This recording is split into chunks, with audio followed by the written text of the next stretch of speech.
একসময়ের মধ্যযুগে বাংলার মুসলিম শাসনামলের একটি গুরুত্বপূর্ণ অধ্যায় সালতানাত-ই-বাংলা। সে সময় বাংলার বিস্তৃতি ছড়িয়ে পড়েছিল আজকের ভারতবর্ষের বিহার, উড়িষ্যা, আসাম এবং মিয়ানমারের আরাকান প্রদেশ পর্যন্ত। তবে সম্প্রতি এই ঐতিহাসিক মানচিত্র ঘিরেই নতুন করে উদ্বেগ তৈরি হয়েছে ভারতে। সেই উদ্বেগের কারণ নিয়েই বিস্তারিত থাকছে আরিফ হাসানের প্রতিবেদনে।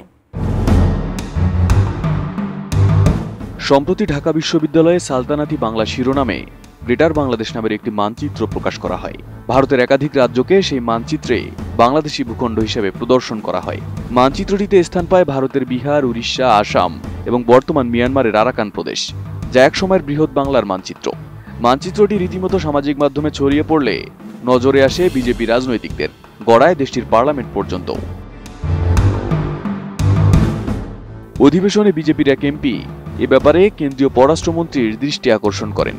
মানচিত্রটি প্রকাশকারীদের চরমপন্থী ইসলামিক সংগঠন হিসেবে তুলে ধরে ওই এমপি দাবি করেন, সালতানাত-ই-বাংলা নামের এই সংগঠনটি তুরস্ক ভিত্তিক এনজিও টার্কিশ ইউথ ফেডারেশনের সহায়তা ও মদতপুষ্ট।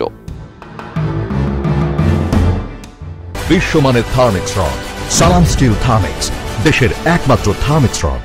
এদিকে এই ইস্যুতে বাংলাদেশ সরকারের সাথে যোগাযোগ করে ভারত সরকার। দেশটির পররাষ্ট্রমন্ত্রী জয়শঙ্কর জানান, বাংলাদেশ সরকার জানিয়েছে ওই ছবিটি মূলত 2025 সালের 14 এপ্রিল পহেলা বৈশাখ উপলক্ষে ঢাকা বিশ্ববিদ্যালয় ক্যাম্পাসে একটি ইতিহাস সম্পর্কিত প্রদর্শনীর আয়োজনের একটি অংশ ছিল। সেখানে মধ্যযুগের বাংলার একটি মানচিত্র প্রদর্শন করা হয়েছিল। ওই প্রদর্শনীর যারা আয়োজক ছিলেন তারা বাংলাদেশের সরকারকে বলেছেন, যে কোনো বিদেশি সংস্থা বা গোষ্ঠীর সঙ্গে তাদের কোনো সম্পর্ক নেই। বাংলাদেশ সরকারের পক্ষ থেকে আরো বলা হয়েছে, সালতানাত-ই-বাংলা নামের কোনো সংগঠন বা গোষ্ঠীর অস্তিত্ব বাংলাদেশে নেই।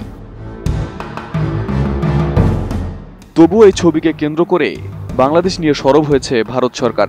দেশটির পররাষ্ট্রমন্ত্রী জয়শঙ্কর জানান, ভারতের অভ্যন্তরীণ নিরাপত্তা সংক্রান্ত বিভিন্ন ইস্যুতে বাংলাদেশের ওপর আমরা নিবিড় নজর রাখছি এবং অভ্যন্তরীণ নিরাপত্তাকে সর্বোচ্চ গুরুত্ব দিয়ে আমরা এগোচ্ছি।